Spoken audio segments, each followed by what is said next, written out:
There is, in our practical world, there is always limitations in terms of resources, in terms of maybe personal capacity.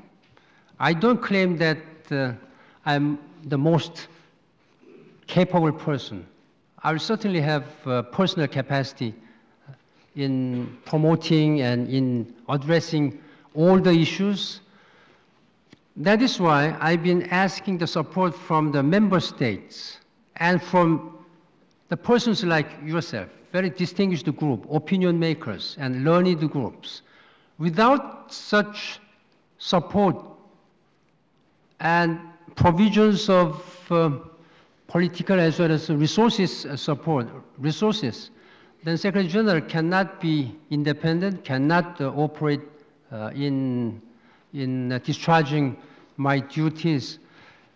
I have been trying to be very proactive as much as I'm allowed within the charter and other regulation provisions, and I wanted to be as much independent.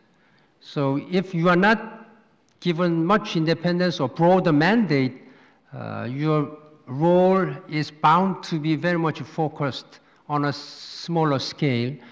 Therefore, I've been really asking the member states that member states should be also accountable to the Secretary General and Secretariat, while most of all, I as a Secretary General will be responsible to the member states.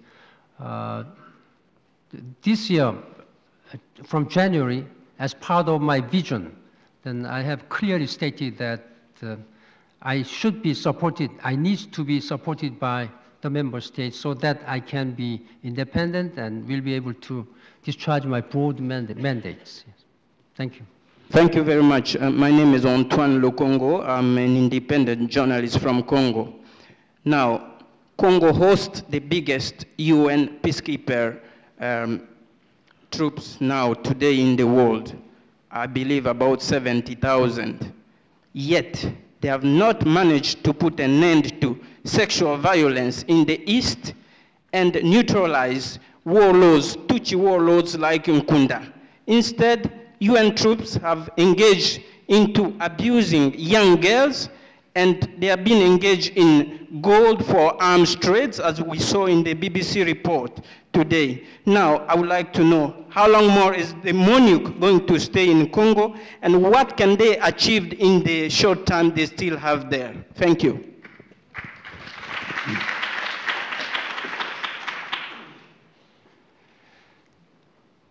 The first mission which I visited as Secretary General soon after I was inaugurated January last year. During the month of January, I visited DRC, Democratic Republic of Congo, visiting the peacekeepers of MONUC, we say, in our mission in Congo.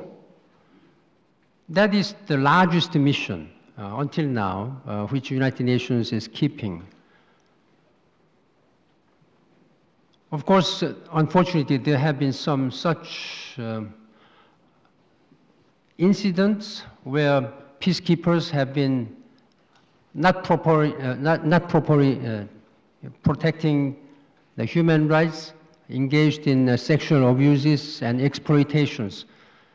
My policy from January last year was zero tolerance when it comes to sexual violence. And since then, I think I have seen a very sharp decrease in number of cases. I have taken very hard, very strict disciplinary measures. In some cases, I have repatriated whole contingent. Unfortunately, the United Nations does not enjoy any such judiciary power.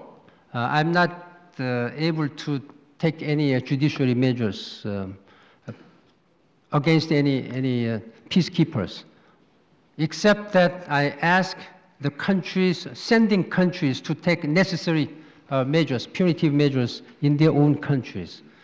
There have been many cases, strict cantonment, or whole repatriation of the whole contingent. By doing that, I think I have been able to see the sharp decrease of this incident. But that, again, would not be satisfied by the international community.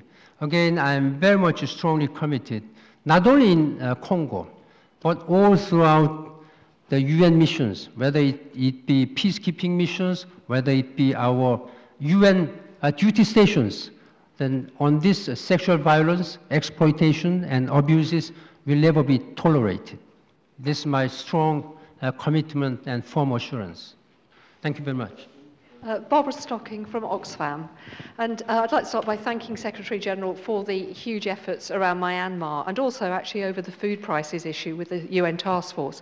But I wanted to come on to yet another trouble spot, which is Zimbabwe, where again you've shown excellent leadership in really supporting NGOs and supporting the Zimbabwe people. But I think for us who are operating there, the real question now is what is going to happen after June the 28th. Of course, we would all like free and fair elections, but we are very realistic about the situation. And I think there's the question really to you, just assuming, sadly, that we still have Mugabe there in some guise after the 28th, what can you do as Secretary General to really actually deal with the situation in the Southern Africa area? And what can we do in support of you in doing that? Zimbabwe is the place of very serious concern in terms of political stability, in terms of democratization, in terms of humanitarian situation. I have been deeply involved, engaged myself to, first of all, provide the necessary humanitarian assistance who have been the victims of this political and social instability.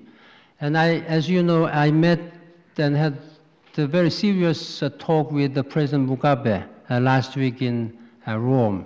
That was a very tough discussions with him. My message was very clear. First of all, the government should ensure that there should be no politically motivated violence. He should protect the civilians and prevent the further occurrence of violence. And secondly, this June 27th presidential runoff election should be held in a most transparent and objective and credible way, so that the people of Zimbabwe could be given their free choice of their leader.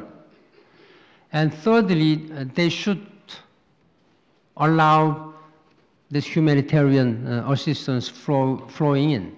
I have discussed this matter with the African Union chair and the chair of SADC and chair of the ECOWAS as recently as just 2 days ago. And I'm now trying to mobilize these independent observer missions, as many as possible. And President Mugabe assured me that he would open to the independent electoral observer missions. Of course, he did make certain discriminatory positions vis-a-vis who should come from where. But except such restrictions, I think he was open to invite all. We are now in the process of mobilizing and organizing this.